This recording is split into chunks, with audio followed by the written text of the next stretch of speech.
കർത്താവിന്റെ പരിശുദ്ധ നാമത്തിന് മഹത്വം. നാം ചിന്തിച്ചു വന്നത് ലേഖനത്തെ പറ്റി ചെറുതായിട്ടൊന്ന് ചിന്തിച്ചു. 21 ലേഖനങ്ങളിൽ, പൗലോസിന്റെ 14 ലേഖനങ്ങളിൽ 3 ലേഖനങ്ങൾ തർജ്ജമ ലേഖനം. ഗലാത്യ ലേഖനം, കൊരിന്തി ലേഖനം, എബ്രായ ലേഖനം.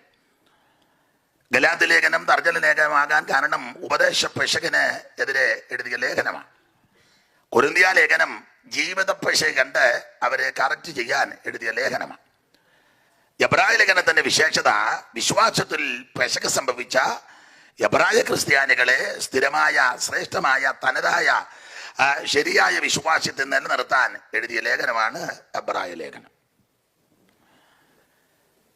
എബ്രായ ലേഖനം ധന്യനായ പൗലോസിനാൽ എഴുതപ്പെട്ട ലേഖനമാണ്.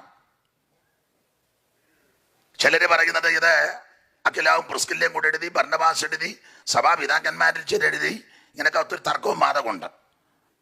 എന്നാൽ എബ്രായ ലേഖനം നന്നായി പഠിക്കുന്ന ഒരു വേദപണ്ഡിതാവിന് ബോധ്യപ്പെടും ഇത് പൗലോസിനാൽ എഴുതപ്പെട്ട ലേഖനമാണ്. കാരണം ഇതിലെ അധ്യായങ്ങളെ, അധ്യായത്തിന്റെ ഘടനകളെ, പദങ്ങളെ, പദാനുപദങ്ങളെ, പടിനിമത്തിലെ പ്രവചന സൂക്തങ്ങൾ എടുത്ത് ചേർത്ത് കോർത്ത് ഇണക്കി വളരെ ക്രമീകൃതമായി അല്ലെങ്കിൽ പുസ്തകത്തിൽ ചാർത്തി ചെലുത്തിയിരിക്കുന്നത് കൊണ്ട് ന്യായപ്രമാണത്തെ പറ്റി അഗാധ പാണ്ഡിത്യമില്ലാത്ത ഒരുവന് ഇത് എഴുതുവാൻ അസാധ്യമാണ്.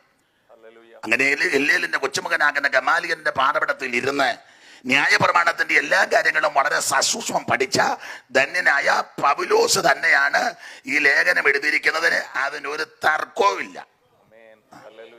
ഇപ്പോഴത്തെ ഉപദേശമാര് ചില പറഞ്ഞത് ആകാൻ സാധ്യതയുണ്ട്, നീ ചിത്രീകരിക്കാൻ നല്ലത്. കാരണം ജനവും കോടിയും.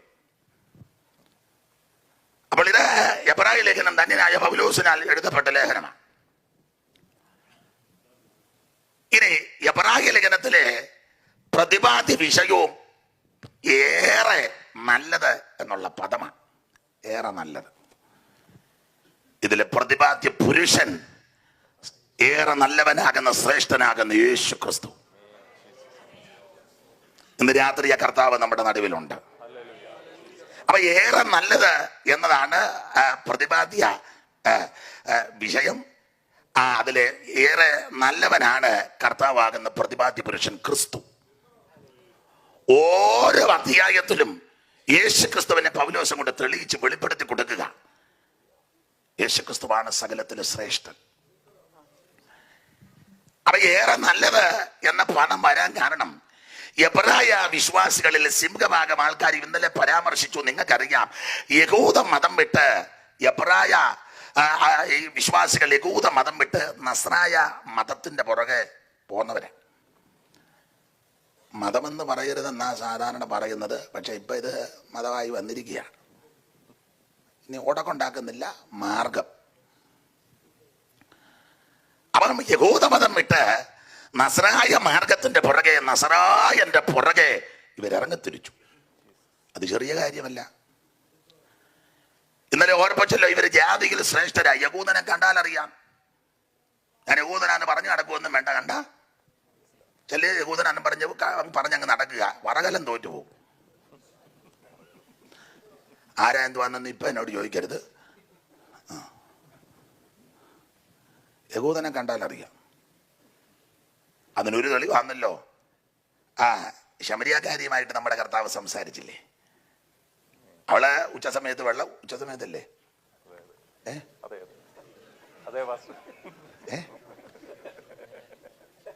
അങ്ങനല്ലേ? യോ രാത്രി ഉച്ചക്ക്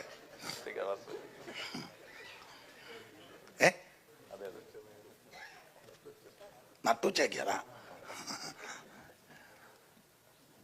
നമുക്ക് പൊതുവിലത് പാടത്തില്ല.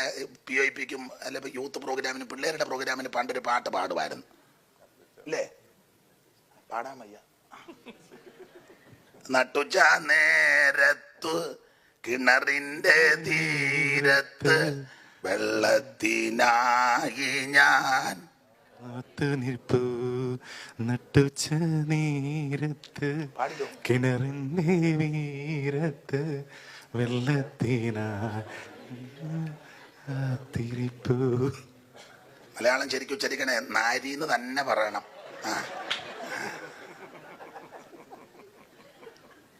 അയ്യോ നീ യഹൂദൻ, ഞാൻ ഇന്നൊരു ശമരിയായ സ്ത്രീ, ഞാൻ കോരിയ വെള്ളം തൊട്ടാൽ തീണ്ടലില്ലേ, ഞാൻ കോരിയ വെള്ളം തൊട്ടാൽ തീണ്ടലില്ലേ. നമ്മൾ രണ്ട് പിച്ചിലാ വരുന്നത്. എന്നാലും നന്നായിട്ട് പാടുന്നുണ്ട് കേട്ടോ. അപ്പൊ നട്ടുച്ച നേരത്ത് ക്രിസ്തു ആ കിണറിന്റെ തീരത്തെത്തി. കിണറിന്റെ സമീപേ വന്നു. ഒരു സ്ത്രീ കുടവുമായിട്ട് വെള്ളം ഭാഗം നിങ്ങൾക്കറിയാം. സഹോദരി അല്പം വെള്ളം കുടിക്കാൻ. ഉടനെ വെള്ളം തരാന്നും തരുവോ തരികയല്ല, ഉടനെ കൊടുത്ത മറുപടി, യഹൂദനായിരിക്കുന്ന നീ. അപ്പൊ യഹൂദനെ കണ്ടാൽ അറിയാം. ഏത് രാജ്യത്തും എവിടെ ചെന്നാലും എവിടെ എത്ര ആൾക്കൂട്ട് തരുന്നില്ല യഹൂദനെ.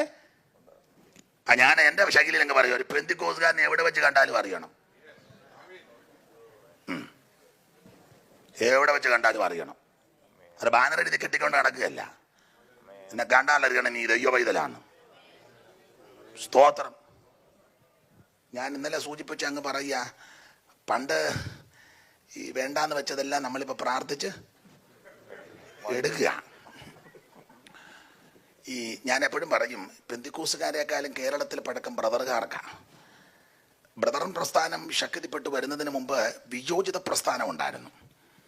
അപ്പോൾ സാർ അതിൻ്റെ അധ്യക്ഷനായിട്ടൊക്കെ കാര്യങ്ങൾ നന്നായിട്ട് നടത്തിക്കൊണ്ടിരിക്കും. അപ്പോൾ സാറിൻ്റെ ബ്രദറുകാരുടെ ഉപദേശം തന്നെ ഒരു പാട്ടുണ്ട്.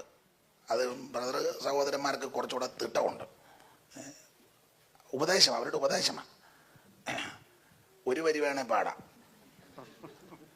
ഈ ബ്രദറുകാർ സഹോദരന്മാരാരിലും സഭ മാറ്റാനൊന്നുമല്ല. ഉണ്ട് എന്ന് കൈ പൊക്കിക്കേ.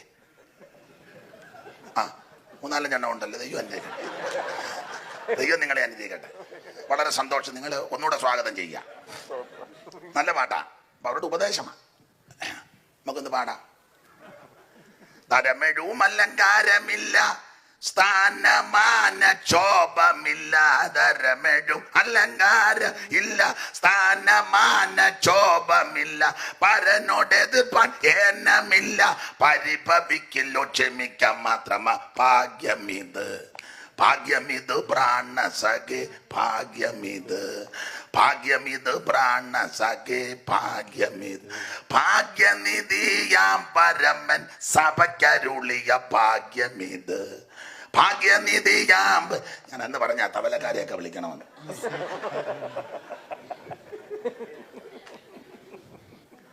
കളിക്കോശങ്ങൾ രസിപ്പോരില്ല. ആ പണ്ട് കളി ഒരു കളിക്കും പോകില്ല. കബഡി കളിയും കുടുകുട കളിയും പച്ചക്കളി ഒരു കളിക്കും. ഇപ്പം ഇവിടെ ഈ നാട്ടിലുണ്ട് എന്തുവാ പിക്നിക് എന്ന് പറഞ്ഞ് പാസ്റ്റർമാരുമൊക്കെ ഒരു പാസ്റ്റർ ചാക്കിനകത്ത് കയറി ഓടുന്നു. എടാ നീ ചാക്കിനകത്ത് കയറി ഓടിയാൽ വിശ്വാസി നിന്നെ ചുയാടെ വിലയ്ക്ക് ഇറങ്ങിയവനാ. ചാക്കിനകത്ത് കയറി ഒരു ശുശ്രൂഷകന്റെ കടശാലത കൊണ്ടായിരിക്കണം.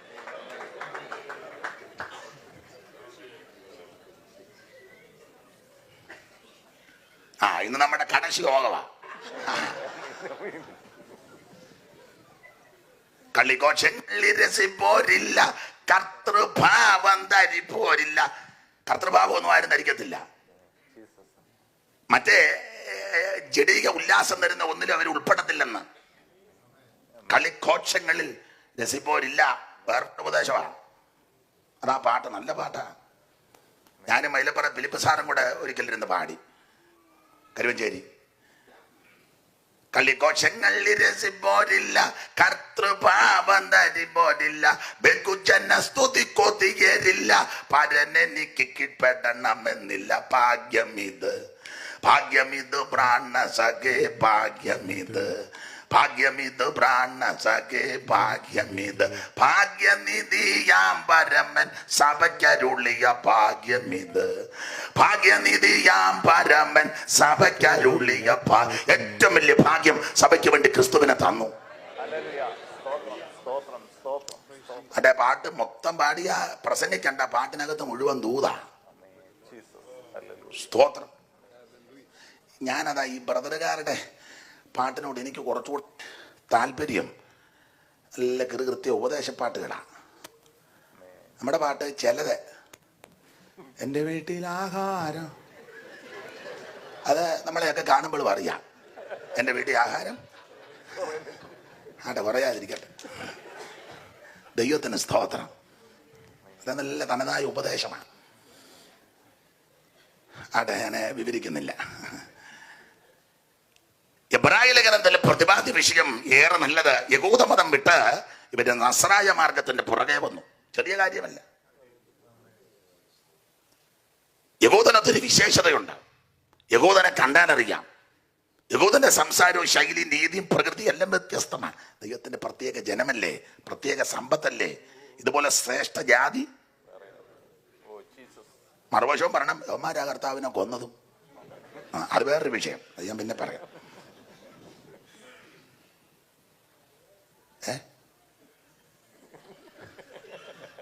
കണ്ണാടി വെച്ച ചേരാണ്ട് പറഞ്ഞല്ലോ.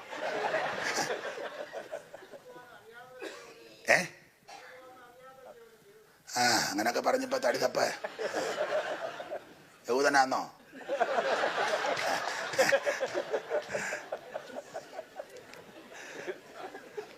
അപ്പൊ യഹൂദന് ഒത്തിരി വിശേഷതകളുണ്ട്. തന്നെയല്ല, ഇവർക്ക് യെരൂശലേം ദേവാലയം ഇവരുടെ അവിഭാജ്യ ഘടകമാണ്. 3 ഭാഗങ്ങളായി തിരിച്ചിരിക്കുന്ന ആ ശ്രേഷ്ഠമേറിയ ദൈവാലയം, പ്രാകാരവും വിശുദ്ധ സ്ഥലവും അതിപരിശുദ്ധ സ്ഥലമായി തലകിടപ്പോട്ട് മുമ്പ് നിൽക്കുന്ന ദൈവാലയം. ഒന്നാമത്തെ ദൈവാലയം മോശ മുഖാന്തരം മരുഭൂമിയിൽ തീർത്ത സമാഗമന കൂടാരമാകുന്ന ദൈവാലയം. രണ്ടാമത്തെ ദൈവാലയം ശലോമോന്റെ ദേവാലയം. മൂന്നാമത്തെ ദൈവാലയം ഇത് തകർക്കപ്പെട്ട് കഴിഞ്ഞപ്പോൾ തിരിച്ചു വന്ന് പണിത സെരുബാബേലിന്റെ ദേവാലയം. നാലാമത്തെ ഹെരോദാവ് പുതുക്കപ്പെട്ടതോ 5 സഭയാകുന്ന ദൈവാലയം ഇപ്പോൾ ഉള്ളത്. ഇനി പീഡാകാലത്തൊരു ദേവാലയം, പിന്നെ നിത്യദേവാലയം. അപ്പോൾ ശലോമോന്റെ ദേവാലയം എല്ലാം കൊണ്ട് പ്രൗഢ ഗംഭീരമായി. യഹൂദന് വലിയ പ്രശംസയാ ഈ ദേവാലയം. ആ ദേവാലയം പണിയാൻ നേരത്തെ ശലോമോൻ അപ്പനാകുന്ന ദാവീദിന്റെ സ്നേഹിതന്റെ ഹീരാമിനോട് തടി ചോദിച്ചു. അപ്പനെ അത്യാർത്ഥി കൊണ്ട് ആലയം പണിയാൻ ഒരുങ്ങിയെങ്കിലും നമ്പരാൻ പറഞ്ഞു, നീ പണിയണ്ട, നീ കണ്ടവാനെ എഴുതുന്നവനാന്ന് പറഞ്ഞു. നിന്റെ ഫേസ്ബുക്ക് നോക്കിയാൽ നീ ആവശ്യമില്ലാത്തല്ല.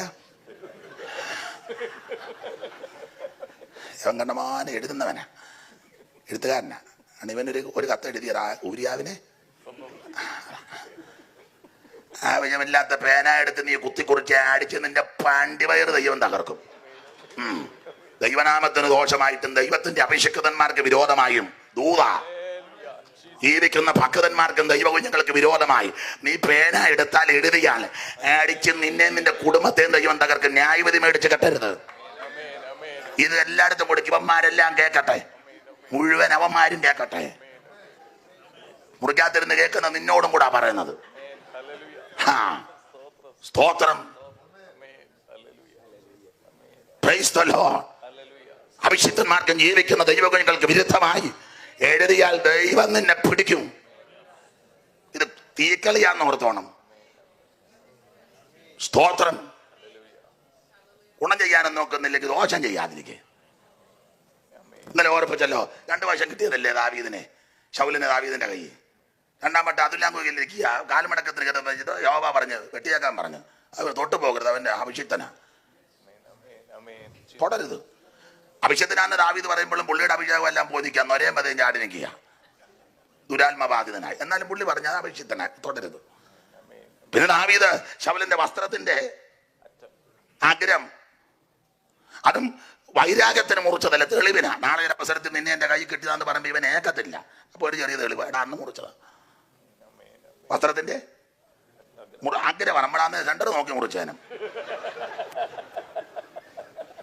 നമ്മുടെ കൈ പരുവത്തിന് കിട്ടുന്നതല്ലേ. പിറ്റേന്ന് ശൗല് വസ്ത്രം എടുത്ത് ഇങ്ങനെ ഇടുമ്പം അത്ര പറ്റത്തോണ്ട് നമ്മൾ മാറുന്നവിടെ എന്നോട് കളിച്ചാൽ ആഗ്രഹമേ മുറിച്ചുള്ളൂ. അടുത്ത് എനിക്ക് അതല്ല വിഷയം. അടുത്ത പദം നിങ്ങൾ വായിച്ചിട്ടുണ്ടല്ലോ. എന്നിട്ട് തന്നെ ദാവീദിന്റെ മനസ്സാക്ഷി കുത്തി തുടങ്ങി.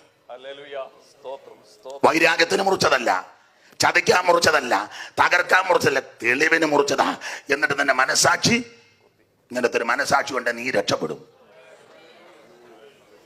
അപ്പൊ ദാവീദ് ദൈവാലയം പണിയുവാൻ അത്യാർത്ഥി പൊട്ടെങ്കിലും തമ്പുരാൻ പറഞ്ഞ് പണിയണ്ട, നിന്റെ കയ്യിൽ രക്തക്കറയാ, നീ കത്തെഴുതിയാനാ, നീ ഊരിയാവിന്റെ ഭാര്യയെ ചതിച്ചതാ, പാടില്ല. ഭാഗം വിസ്തരിക്കുന്നില്ല, എന്നേക്കാൾ നന്നായിട്ട് നിങ്ങൾക്കറിയാം. അതുകൊണ്ട് ശലോം ആലയം പണിയാൻ ഒരുങ്ങി. അപ്പോൾ ആലയം പണിയാൻ ഒരുങ്ങിയപ്പോൾ തടി വേണം ആലയത്തിന്.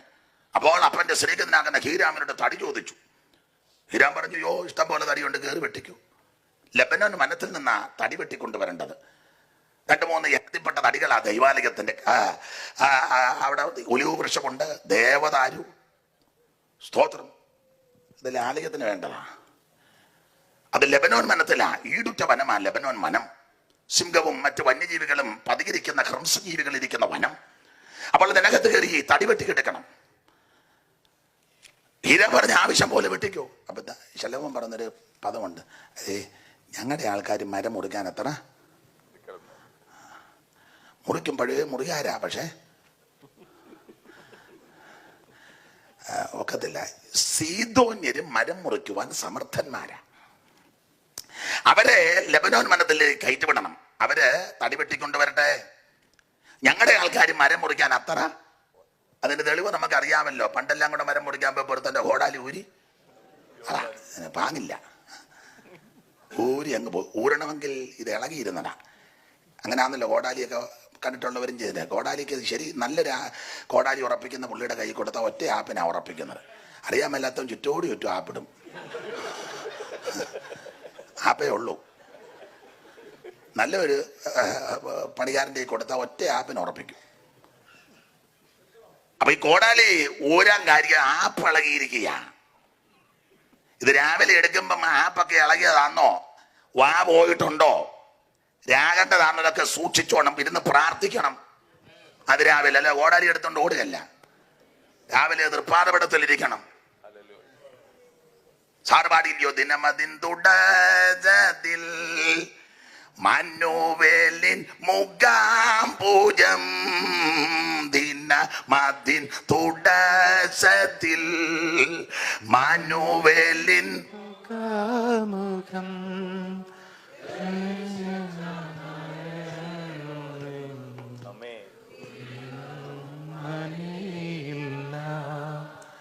ദർശിച്ച നരനൊരു വെളിച്ചത്തിൻ കതിരുകൾ വിളങ്ങുമി സമയത്ത് വെളിച്ചത്തിൻ കതിരുകൾ സമയത്ത് ഓ വെളിച്ചമാം യഹോവയെ സ്തുതിക്കണം അവൻ. അപ്പൊ ആ രാവിലെ ദൈവമാനവിടത്തിലിരിക്കണം. എന്തിനേറെ ശ്രദ്ധിച്ചില്ല, ഗോഡാലി എടുത്തുകൊണ്ട് ഓടി മരം വെട്ടിയപ്പോ ഗോഡാലി ഊരി. എനിക്കത് പുള്ളിയോട് സന്തോഷം. പുള്ളി വെട്ടോടനെ നിർത്തി. നമ്മൾ പിന്നെ അതിട്ടങ്ങ് പഴയ വെട്ടുകാരനാണെന്ന് പറഞ്ഞ പുള്ളി ഉടനെ ഗോഡാലി പോയപ്പോഴേ വെട്ട് നിർത്തി വെച്ച് പറഞ്ഞ് യജമാനെ ഗോഡാലി ഒരു വെള്ളത്തിൽ പോയി വായ്പ വാങ്ങിയതാ. പിന്നെ അത് ഗോഡാലി എടുത്ത മാർഗമൊക്കെ ഉണ്ട്. അപ്പം ഇത് വെട്ടാൻ അത്ര വശമില്ല. ഇവർ ചിലർ 10 കൊല്ലം പ്രവചനം കിട്ടുന്ന അവർ പ്രായമുള്ള തള്ളി ഒരു വല്യപ്പനും. അതിനകത്ത് തോത്രം പറയാനും അല്ല, അതിനെഴുന്നേറ്റ് അടക്കാനും അവർ വേണ്ടെന്നല്ല, അവരും വരട്ടെ. ഇന്ന് വീണ്ടും ആത്മാക്കളാണ് കിടക്കുന്നത്. ഇഷ്ടം പോലല്ലേ, ദേശം വിശാലമല്ലേ. അപ്പൊ ശലോമോൻ പറഞ്ഞു ഞങ്ങളുടെ ആൾക്കാരെ പോരാ, അതുകൊണ്ട് സീദോന്റെ മരം മുറിക്കാൻ സമർത്ഥന്മാരാകയാൽ കയറി വെട്ടിക്കൊണ്ട് വരാൻ പറഞ്ഞു. അങ്ങനെ വിവരിക്കുന്നില്ല, വിഷയത്തിൽ വരണം. സീദോനിലേക്ക് ഏറ്റുവിട്ടു. അവർ ലെബനോൻ മരത്തിലോട്ട് കയറി തടി വെട്ടി. നല്ല തടി വെട്ടുമ്പോൾ അതിൻ്റെ രീതികളുണ്ട്. ചെന്നാണ്ട് മരം മുറിച്ച് താഴെ ഇടുകയല്ല. മരം വെട്ടുകാരെ കണ്ടിട്ടുള്ളവർക്കും പഠിച്ചിട്ടുള്ളവർക്കും അറിയാം. നല്ലൊരു മരം വെട്ടുകാരൻ ചെന്നാണ്ട് മരത്തിൻ്റെ പാങ്ങും ഒക്കെ ഒന്ന് നോക്കും. നോക്കിയാച്ചാൽ എൻ്റെ പൊക്കവും വലിപ്പവും മണ്ണും ഒക്കെ നോക്കിയാച്ചാൽ പിന്നെ ചെറിയ ചെറിയ കമ്പും ഇതുമൊക്കെ ഉണ്ട്. അതല്ല ചെറിയ കൈക്കോടാലിയുണ്ട്. അല്ല എന്നാണ് മഴ വലിയ കോടാലിക്ക് താങ്ങുകയല്ല. ചെറിയ കൈക്കോടാലിക്ക് അതെല്ലാം വെട്ടി കോതി മാറ്റി പിന്നെ വട ഇട്ട് കൊടുത്ത് മേളിൽ കയറി അതിൻ്റെ ശകരമെല്ലാം ഇറക്കും. ശകരം ഇറക്കുന്നതിന് മുന്നേ വള്ളിയുണ്ട്. വലിയ മരത്തിനൊക്കെ വള്ളി വേറെ മരത്തിലോട്ട് കയറി പണഞ്ഞു കിടക്കും. കാട്ടുവള്ളികളെ ആ വള്ളി ഇങ്ങനെ അങ്ങോട്ടും ഇങ്ങോട്ടും ഒക്കെ പണഞ്ഞു കിടക്കും. ചെന്നാണ് മരം വെട്ടിക്കഴിഞ്ഞാൽ വള്ളി പോകാത്തത് കൊണ്ട് വള്ളിയെ കിടന്നിങ്ങനെ ആടും. അതാ ഇപ്പോൾ അവിടെ തന്നെ രക്ഷിക്കപ്പെട്ടിട്ട് അവിടെ തന്നെ കിടന്ന് ആടുക. വള്ളി മുറിച്ചില്ലല്ലോ. കുടുംബബന്ധത്തിന്റെ വള്ളി, പാരമ്പര്യത്തിന്റെ വള്ളി, പൗരോഹിത്യത്തിന്റെ വള്ളി. സ്തോത്രം. അങ്ങനെ ഒത്തിരി വള്ളികളുണ്ട്. അപ്പം ആദ്യം ആ വള്ളിയല്ല, വള്ളി മുറിക്കാത്ത ഇപ്പോൾ അവിടെ നമ്മൾ രക്ഷിക്കപ്പെട്ടു. പിന്നെ ഇപ്പോൾ എവിടെ കിടന്നു തന്നെ പ്രൈസ് ആൻഡ് വർഷിപ്പാ അവിടെ ഉണ്ടെന്നാ പറയുന്നത്. വള്ളിയെല്ലാം ഇറക്കി ചില കമ്പ് വേറെ മരമായിട്ട് പിണഞ്ഞു കയറും, അതും വെട്ടി ഇറക്കണം. ഒക്കെ സമയമെടുക്കും.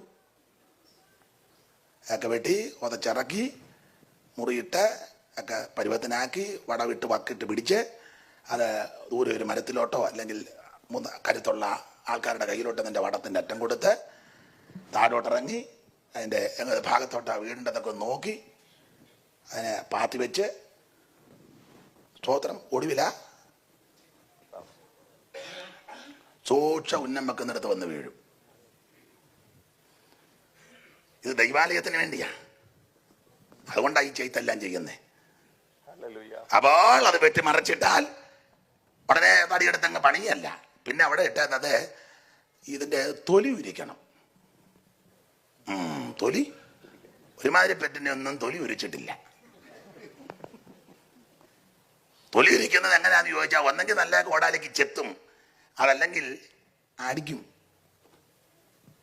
അടിക്കുമ്പോൾ ഇളകുവേ അത് ഒരു ചുരിച്ചിഞ്ഞെടുക്കും. നല്ലതുപോലെ തൊലി ഉരിച്ചിട്ട് കഴിഞ്ഞാൽ പിന്നെ ഒരുമാതിരിപ്പെട്ട കളറില്ല, ഒരേ കളറാ. നമുക്കിതുവരെ ആരും ഉരിച്ചിട്ടുമില്ല, ഇനി നമ്മൾ ഉരിയാനോട്ട് സമ്മതിക്ക്. അത് തൊലിയെല്ലാം ഉരിച്ച് അത് പിന്നെ വക്കിട്ട്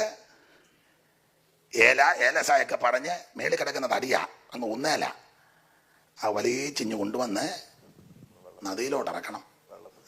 സ്നാനപ്പെടണമെന്നായി പറഞ്ഞു വരുന്നതിൻ്റെ ഉദ്ദേശം. ദൈവാലയത്തിന്റെ തടിയാകണമെങ്കിൽ, ഉപകരണമാകണമെങ്കിൽ വെള്ളത്തിലിറങ്ങണം. അത് പിടിച്ച് വക്കിട്ട് പിടിച്ച് സമുദ്രത്തിലോട്ട് കൊണ്ടുപോയി അത് വള്ളിയിട്ട് കെട്ടി ചെങ്ങാടമാക്കി ഊന്നി ആ നല്ല ഊന്നുമ്പോ ഇത് മുങ്ങി പൊങ്ങിയായി പോകുന്നതേ. സ്നാനമോ ജഡത്തിന്റെ അഴുക്ക് കളയാനല്ല, ദൈവത്തോട് നല്ല മനസാക്ഷിക്കാം. Praise the lord. എൻ്റെ സബ്ജക്റ്റ് അല്ലാത്ത കൊണ്ട് ഞാൻ ആ ഭാഗം നിന്ന് പ്രസംഗിക്കുന്നില്ല, സൂചിപ്പിച്ചങ്ങ് പോവുക. അപ്പോൾ അത് നദിക്കകത്തോടെ കൊണ്ടുവന്ന് അത് വെള്ളത്തിൽ കൂടെ പൊങ്ങി ഊന്നിക്കൊണ്ട് സൂബലിടിപ്പിച്ചപ്പോൾ ശലോമൻ്റെ ആൾക്കാർ വന്ന് വലിച്ച് കരയ്ക്ക് കയറ്റി അതിൻ്റെ നിയോഗിക്കപ്പെട്ടൊരു കൊണ്ടുവന്ന് ചെത്തിയും ഒരുക്കിയും മുറിച്ചും അറത്തുമൊക്കെ കൊണ്ട് പണിത ദൈവത്തിൻ്റെ ആലയം. സ്തോത്രം. ഈ ആലയം യഹൂദന് വലിയ പ്രശംസയാണ്. തലകെടുപ്പോടെ നിൽക്കുന്ന ദൈവാലയം. എന്തിനേറെ ആലയത്തിലെ ഉപകരണങ്ങളും സ്ഥാപന ജംഗമ വസ്തുക്കൾ, കോടിക്കണക്കിന് വിലമതിക്കുന്ന സ്ഥാപന ജംഗമ വസ്തുക്കൾ. മിക്ക ഉപകരണങ്ങളും പൊന്നുകൊണ്ടും തങ്കം കൊണ്ടും നിർമ്മിതമാക്കപ്പെട്ടതും പുതിയപ്പെട്ടതും. പിന്നെ നിരനിരയായി നിന്ന് ശുശ്രൂഷക വൃന്ദങ്ങൾ, പുരോഹിത വൃന്ദങ്ങൾ.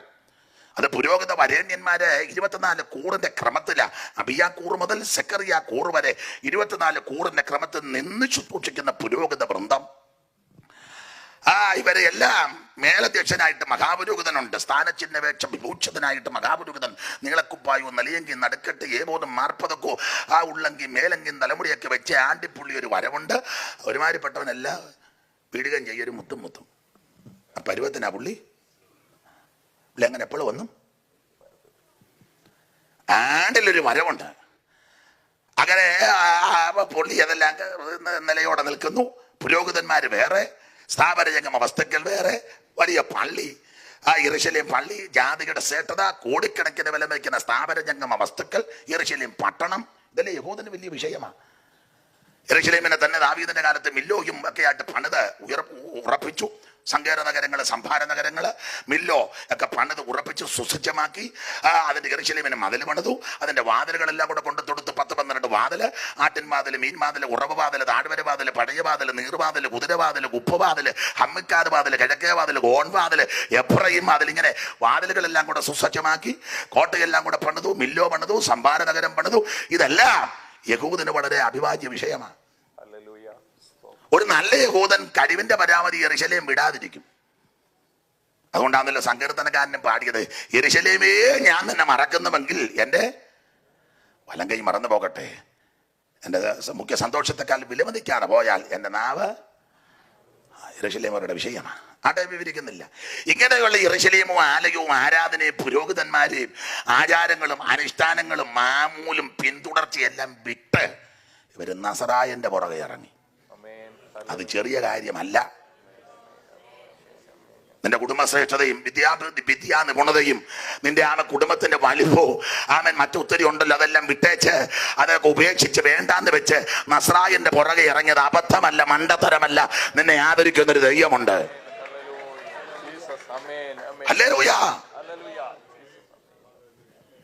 ഈ ലോകരാജ്യം ചൊല്ലിയാലും ദുഷ്ടർ പരിഹാസം ഓതിയാലും, ഈ ലോകരാക്ഷേപം ചൊല്ലിയാലും ദുഷ്ടർ പരിഹാസം ഓതിയാലും, പ്രാണനാഥ് പോയതായ പാദമതി, പ്രാണനാഥൻ പോയതായ പാദമതി. അതെ, കർത്താവിന്റെ മഹത്വം. ഇവരിതെല്ലാം വിട്ട് യേശുവിന്റെ പുറകെ ഇറങ്ങി. അപ്പൊ ആരംഭത്തിൽ എടുത്തിയാടി ഈ മാർഗത്തിൽ വന്നു. കുറെ നാളെ കഴിഞ്ഞപ്പോൾ എവർക്കൊരു ചിന്ത, വിട്ടുപോകുന്നത് ഉപേക്ഷിച്ചത് അബദ്ധമായോ ഭോക്ഷത്വമായോ അത് വിഡ്ഢിത്തമായോ എന്നൊരു ചിന്ത അകത്ത് കയറി. ഇവര് ക്ഷീണിച്ചു. അതാണല്ലോ ഇന്നലെ 2 വാക്യം തെളിവ്. 6, 12, 12. ഒന്ന് മന്നത, 2 തളർന്ന കൈയും കുഴഞ്ഞ മുഴങ്കാല്. മന്നത. മോശവത്സലം ശാസ്ത്രി പണ്ടൊരു പാട്ട് പാടി, മന്നതയെല്ലാം നീക്കുക നിന്നടിയാരിൽ തന്നാരുൾ നല്ലുണർജയെ, വന്നിടുന്നോരു ക്ഷീണം നിദ്ര മയക്കമീവ. ചിലരെ കണ്ടോണ്ടാ ഇപ്പൊ ഞാൻ പാടിയത്. വന്നിടുന്നോരു ക്ഷീണം നിദ്ര മയക്കമീവ, ഒന്നാകെ നീക്കി എന്നിൽ തന്നിടുകാത്മശക്തി ഇന്നേരം പ്രിയ ദൈവമേ, നിന്നാത്മദാനം തന്നാലും. അപ്പോൾ 6:12 മന്നത, 12 തളർന്ന കയ്യും കുഴഞ്ഞ മുടങ്കാലും. അപ്പൊ ഈ വാക്യത്തിന്റെ വെളിച്ചത്തിൽ ഇവര് ക്ഷീണിച്ചു. ഇങ്ങനെ ക്ഷീണിച്ച് വശപ്പെട്ട് പതറിയ ഇവർക്കൊരു ചിന്ത, വിട്ടുപോകുന്നത് അബദ്ധമായോ, ഉപേക്ഷിച്ചത് മണ്ടത്തരമായോ, വേണ്ടാന്ന് വെച്ചത് ഭോക്ഷത്വമാണോ എന്ന ചിന്തയകത്ത് കയറി ക്ഷീണിച്ചപ്പോൾ അവരെ ഉറപ്പിച്ച് നിർത്താൻ എഴുതിയതായി എബ്രായ ലേഖനം. എബ്രായ വിശ്വാസികളെ, എബ്രായ ക്രിസ്ത്യാനികളെ, നിങ്ങൾ വിട്ടുപോകുന്നത് അബദ്ധമല്ല, ഉപേക്ഷിച്ചത് മണ്ടത്തരമല്ല, വേണ്ടാന്ന് വെച്ചത് വിഡ്ഢിത്തമല്ല. വിട്ടതിനേക്കാൾ ശ്രേഷ്ഠമാ വന്നു കയറിയ സ്ഥലം. വേണ്ടാന്ന് വെച്ചതിനേക്കാൾ വളരെ നല്ല സ്ഥലമാ വന്നു കയറിയിരിക്കുന്ന സ്ഥലം. ഏറെ നല്ല സ്ഥലത്താണ് നിങ്ങൾ വന്നിരിക്കുന്നത്. അബദ്ധമൊന്നും ചിന്തിക്കരുത്. ഞാൻ എല്ലായിടത്തും പറയുന്ന കാര്യമാ, എൻ്റെ അനുഭവത്തിൽ നിന്ന് പറയുക. ചിലപ്പം ബിബ്ലിക്കലായിട്ടൊക്കെ തർക്കം വരാം, ഉപദേശപരമായിട്ട് തർക്കം വരാം, അത് വരട്ടെ. എൻ്റെ ഞാൻ വേദപുസ്തകത്തിൻ്റെ ഭാഷ പറഞ്ഞാൽ രക്ഷിക്കപ്പെട്ടു. അതാ ഏറ്റവും വലിയ ഭാഗ്യം. ഇനി എൻ്റെ ശൈലി പറയാം, പെന്തിക്കോസ് വന്നതാ ഭാഗ്യം. ഞാൻ ഒരു പെന്തിക്കോസുകാരനായതിൽ അഭിമാനിക്കുന്ന ആളാണ്. നിങ്ങളുടെ കാര്യം എങ്ങനെയാണെന്ന് എനിക്കറിയാൻ മേല. എനിക്ക് എൻ്റെ കാര്യം പറയരുത്, തല്ലേ മൈക്ക് ഇപ്പം എൻ്റെ കയ്യിലുമാണല്ലോ. ഇന്ന് വരെ തോന്നിയിട്ടില്ല ഇതിനകത്ത് വന്നത് അബദ്ധമായെന്ന്. എനിക്കിപ്പോഴും സങ്കടമാണ്, നേരത്തെ വരാനൊത്തില്ലല്ലോ എന്ന്. കാരണം എനിക്കിപ്പോൾ സൺഡേ സ്കൂളൊക്കെ പിള്ളേർ പഠിക്കുന്നതാണ്. എനിക്കങ്ങ് സങ്കടം, എനിക്ക് ഒത്തില്ല. എന്നാലും ഞാൻ അമ്പലത്തിൽ നടക്കുകയായിരുന്നു, അമ്പലത്തിൽ പോയിക്കൊണ്ടിരിക്കുക. എനിക്ക് ഇപ്പോൾ സങ്കടം, നേരത്തെ വരാൻ ഒത്തില്ലല്ലോ എന്ന്. സ്തോത്രം. ഇന്ന് വരെ തോന്നിട്ടില്ല വന്നത് അബദ്ധമായെന്ന്. ഖേദമാ നേരത്തെ വരാൻ ഒക്കാഞ്ഞത്. ദൈവത്തിന് സ്തോത്രം, ദൈവത്തിന് സ്തോത്രം. കരുതനാമവൻ കരത്തിനാൽ പിടിച്ചിരിക്കയാൽ ഒരുത്തനും പിടിച്ചു വിരിക്കുവാൻ വിരുദ്ധമായി വരുന്നതൊന്നു വിരുദ്ധമായി വരുന്ന